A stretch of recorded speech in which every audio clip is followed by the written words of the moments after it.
In our ongoing matriarch profile, we have an extraordinary candidate out of Ohio who is running against the machine.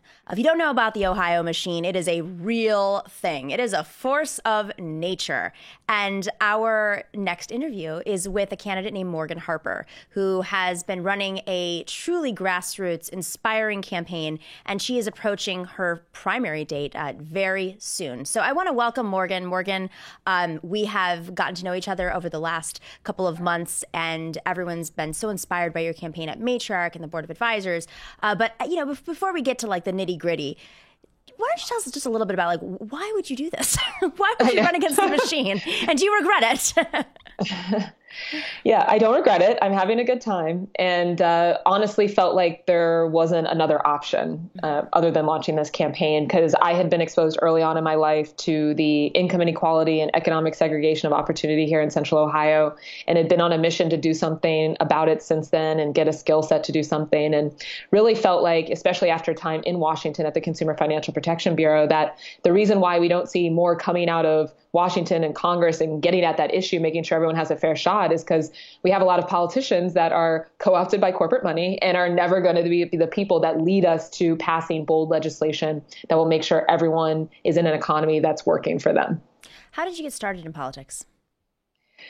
This is the first time I've ever run for anything, so I don't know if I have ever really been in politics officially. I've had a lot of experiences kind of on the periphery. So anytime you work in Washington, particularly, at a place like the Consumer Financial Protection Bureau that was under attack, you learn political instincts in a way.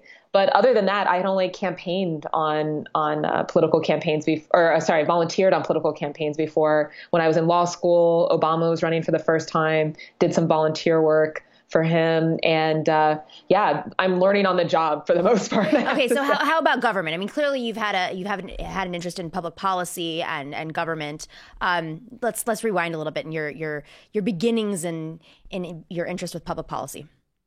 Yeah, no, I mean, like I said, when I was younger, I actually had this shift from, one educational environment that I would describe as, fairly under-resourced into a elite college prep school that was unlimited resources. And I saw firsthand, and, especially being someone who's adopted, I know that my outcomes have always been very random, and seeing that, wait, I'm going to be the only one that gets to have access to this level of educational resources, which really just sets you on the course of a life of additional resources, and everybody else just has to figure it out. That seems unfair. And once I connected those outcomes to a thing called public policy, mainly in college, then I realized like, oh, okay, well, this is what I really have to tackle. And then ultimately, and I think a lot of people who work in policy ultimately feel this way, is the people who end up controlling what the policy decisions are politicians. And so I always felt like, well, at some point I might have to become one of those loathsome people that all of us are, really skeptical of. But what we've seen in the past couple of years, and one of the things that inspired me to pursue this race, is a lot of people, particularly a lot of women, that were not entering politics to build a career, but we're making a commitment to their communities, to their people, and free of corporate money to actually fight for the change we need. So we're living in a really interesting time, and I'm just grateful that I get to be my authentic self and actually have the ability to mount a viable congressional campaign, and we've been able to raise the resources to support it. So you decided to run, and did you have any sense of what would come at you, essentially, because you were challenging an existing congressional member? Joyce Beatty is the congresswoman. She holds a seat that was previously actually held by a very progressive campaign finance advocate, and due to redistricting, Mary Jo Kilroy was redistricted out and lost her reelection to Joyce Beatty. So Joyce Beatty's been in office for a couple of terms now, but Mary Jo Kilroy was like a national figure. I didn't know a lot about Joyce Beatty, so tell us a little bit about her background and why what her campaign's been feeling with you in the race. Well, first and foremost, I came to the conclusion that this race was necessary because of what's happening in the national environment, that we're in a historic moment, that there's legislation like Medicare for All that's being considered at the federal level that could be life-changing to so many people. And I was seeing the the state of our communities in the third district. And for a lot of neighborhoods in this third district, the state is not very strong, that they have not fared very well economically in some cases over my entire lifetime, but certainly in some of those neighborhoods since the recession, despite the economic boom and the low unemployment figures that we're often told. And I felt like we need to move urgently to take advantage of this window of opportunity. And this is one of the most safely Democratic and progressive districts in the entire country. And we have someone who is not Mary Jo Kilroy, not a progressive, a real, moderate at best, I would say, person who's been representing the district for 8 years and has not taken advantage of that to be a national leader to push and pass these types of transformative pieces of legislation. So, Joyce Beatty is very much a career politician. She entered politics by marriage and appointment, not by running an election for the first time. What do you mean by that, by appointment, for those who may not? Well, her first political seat was in the Ohio State House, and it was a seat that her husband had held and was going to be vacating due to term limits. And then she was appointed to it before his term limit ran out, and then ran as an incumbent. And this is very common. How the sausage works. Very common machine kind of, wait your turn. You've been anointed. You get to go, and now you go to this seat and the next one and all of that. And so she term limited out of that seat, was at Ohio State for a few years, and then this district was drawn for her after the last. It was drawn, and I say that intentionally too. It was drawn for her. Yeah. Can you explain a little bit about that? I mean, most people aren't familiar with how redistricting works and sort of the trade-offs between the Republicans and the Democrats. So can you pull back the curtain a little bit? Yeah. And so the districts were drawn, and it's a Republican, and we still have a Republican dominated state legislature here in Ohio that ultimately then draws those districts. And a deal was cut so that there would be by far a majority Republican number of districts throughout the state, but some as a concession, you could say, I suppose, I don't know if I would agree with that, some very safely Democratic districts as well. And the third district is one of those.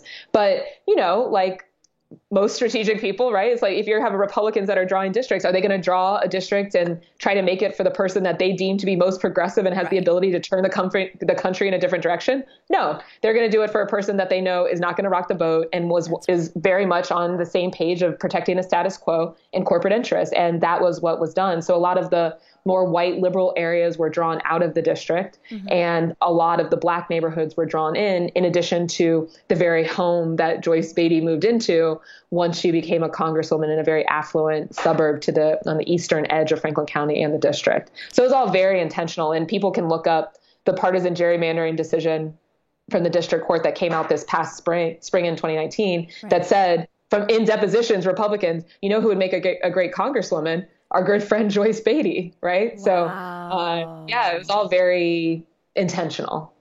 Wow. Now, you're a woman of color, and I think I first learned about you, and I say this, I'm not, pointing out the obvious, but I say this because there was a kerfuffle over the summer when a New York Times reporter had tweeted out that, how dare you tell the story, and because you're going to say it more accurately, but I have a follow-up to that because I think, people don't necessarily understand the redistricting and how race is often used as a tool and a mechanism of the machine and it's unfortunate because we should be talking about issues of economic justice because it's the way that we speak to everybody who's not being represented properly on working people as a whole. So I think, when we talk about redistricting in terms of race and, white districts and black districts and Latino districts, it can be off-putting to a lot of people who may not necessarily understand like the strategy behind it. But that leads me back to the summer incident. Can you tell us what happened over the summer? Yeah. So over the summer, we launched on July 1st, and then August 7th, we received an endorsement from Justice Democrats National Organization backing grassroots candidates. And on the day of that endorsement, they endorsed two other candidates as well. And the New York Times Deputy Washington Bureau Chief tweeted about each of those endorsements. But my endorsement was the only one where he specified the race of the incumbent. It's like, oh, we've got another challenger, this time against an African-American Democrat in Columbus, Ohio.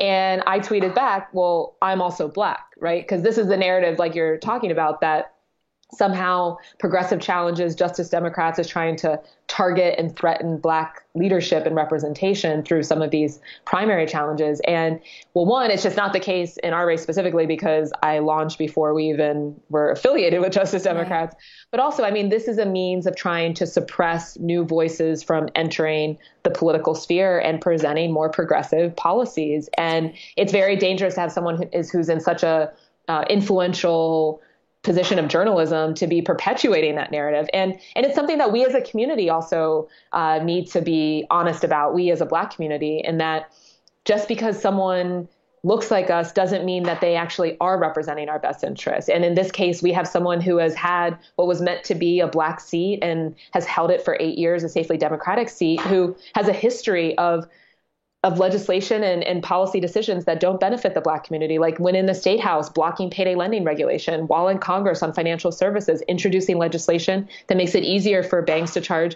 people of color higher interest rates. So all is not as it seems, but for sure, if I were not also a Black woman, this race would be, our campaign would be considered, dead on arrival. And in some ways, I felt even more strongly about having to run for that reason, because we've got to move past this thinking that just through identity, we are actually getting the representation we deserve. We should demand more and hold people accountable. Yeah. Let's talk a little bit about Joyce Beatty's backers. Who are some of her MVPs of donors and in PACs too? Yeah, well, she does take 80% corporate PAC money. So there are lots of corporate donors to choose from. And over, 8 years, you can imagine, we're talking millions of dollars. Energy companies, AEP here in town, insurance companies, McDonald's, MasterCard, especially when you think of the one substantive committee she's on, the financial services industry, taking money from all major banks, JP Morgan Chase, which is a big player here, Les Wexner, who, owner of Victoria's Secret, who's getting a lot of attention right now. Yeah, that's a donor. And, and I do believe she is reflective of a system. And like I said, I saw it when I was working in Washington, that is in many ways corrupt to its core and has just been infiltrated by corporate money to the extent that I don't even know if they understand how it's influenced their decision making. But that's what we try to break down very clearly for voters in the 3rd district is, look, they say it's like, oh, this is just, it's money. Money comes from everywhere. My opponent's getting money too from out of state. It's like, no. Let's be very clear that money from a corporation at $5,000 a pop is very different from an individual person who believes in the value of progressive policies and grassroots campaigns, right? That is completely different. And to have an elected official that doesn't understand how they are being bought while it's happening is distressing. Not to mention, sorry to cut you off, but there's a mythology right now. And I think this is a good moment to sort of nip it in the bud, because I think I hear progressives doing it too.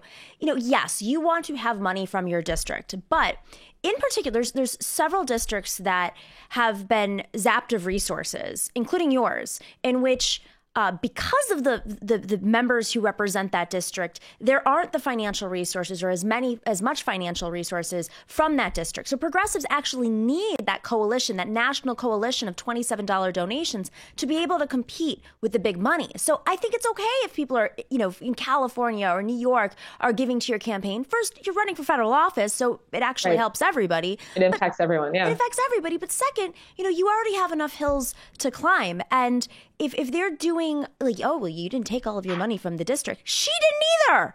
Right. Exactly. Yeah. Well, and also, the machine culture has created an environment of fear and retaliation. So I have a lot of people that tell me behind closed doors, I'm really supportive of the campaign, but I can't give you money because then I'm going to appear on a financial disclosure and maybe my nonprofit won't get funding or my kid won't get into the right school or whatever. Right. That's right. It's very duplicitous, in my opinion, of this kind of argument. And also, you're right. The district has not fared very well economically. So I don't want the average voter in the 3rd district giving me $100. I want them to be able to pay their bills, right? Right. So the fact that they're able to give me $3 is extremely meaningful. But it is still, even as a grassroots campaign, expensive to try to launch this type of operation. And I'm grateful that we've been able to build a movement and tap into an existing movement and now have had over 6,000 people across the country contribute to our campaign. It's fantastic. What kind of tactics are that you can share at least are they are they using against you? And I think this is good. It's a good warning for other people who might be running against the establishment or thinking about running. We try on the show to give people the tools with obviously, we don't want to give away your strategy because you need to use it in these final weeks. But what are they doing behind the scenes?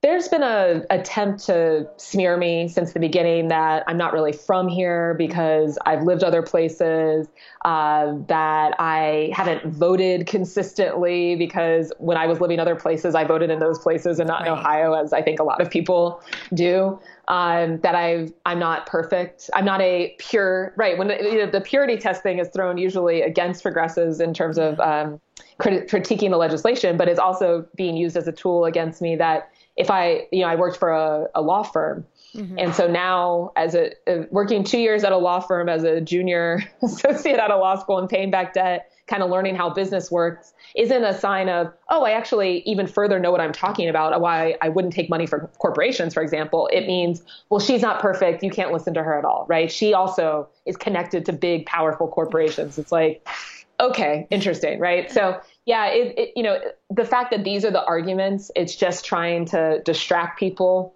And we just try to really draw these delineations for voters really clearly. It's like, look, not only are the direct lines of attacks not accurate, but look at what we have out of our representative, that this is how they're choosing to devote their time, is trying to smear a not even super young 36-year-old person. That's the other thing that they try to smear with it. She doesn't know what she's talking about because she's young, right? She loves it. I get the same thing. I'm 36. I'm like, yeah, exactly. Right. But Pete Buttigieg can run for president, guys. Exactly. Yeah. They're trying to smear me instead of trying to think about how to build up and lead the district. Right. So yeah, there's always going to be something. And my advice when I talk to people is, don't take any of it to heart, because if it weren't this, it would be something else. With AOC, it was that she's a bartender. With me, it's she's a powerful lawyer. It's like, okay, which is it? Can we just focus on what we're actually talking about instead of trying to tear us down as people? Aren't we all supposed to be caring about helping and supporting those in our community, right? Democratic Party? I don't know. Well, it's a nice distraction away from their conflicts of interest, their financial records, their backgrounds. I mean, we see it on the national level right now. We see it at the local level. As long as people keep in mind these are distractions and they're often invented, I think as voters, we need to see that. So in the final minutes, voters on the ground right now, how are they? Are they learning about Joyce? Are they learning? I mean, how are they feeling about knowing that their representative has not been serving them? And then, of course, how are they feeling about your campaign? There is a ton of momentum for the campaign. We call it Morganizing, and it really has taken over. We had a 200-yard sign backlog of orders. Oh my God, that's great. Just came in. Wow. Yeah, so that's really good. A lot of people learned about the campaign because we just had the first debate candidate forum on Super Bowl Sunday, and that was over 400 people who attended live, others that watched on Facebook Live. On Super Bowl Sunday in Ohio? On Super Bowl Sunday in Columbus, Ohio, in winter. 400 people came out to hear from congressional primary candidates. But the challenge is, my opponent hasn't had any competition for 8 years. And so this is the first time, too, that a lot of people are giving her any critical eye or trying to objectively look at her performance. And so we're, building name ID so people know who I am and what we're talking about and educating them about these policies, while also kind of asking them to look at their representative in a critical way and make a comparison. So, it's a bit of a heavy lift to try to accomplish all of that in a, 9-month, what's been a 9-month campaign, but I think we've done it and we're in a position to win. And it's just about continuing to build name ID, make sure people understand they have a choice and a clear understanding of the differences. Because when we talk about tactics on the other side, what they try to do is co-opt the movement. Mm-hmm. We're also for movements. I'm also progressive. I care about everybody having a home and healthcare. And then the quiet corruption behind that is, but I'm also going to take money from all these industries and make sure that it doesn't happen. But we need to put that front and center for people so that they can see through the political theater into what's the reality. Because they're going to hear her, but they need to hear you. And that's why, two parts of the campaign are that she's overcompensating for basically being challenged at this point and putting out her spin and propaganda. And you, of course, need to get your message out there so people know there is an alternative. We have 30 seconds left. Quickly, your election's on March 17th of this year. People can give to you, which we'll have the link up. But also, are you taking volunteers if people want to go up to Ohio in March? Yes.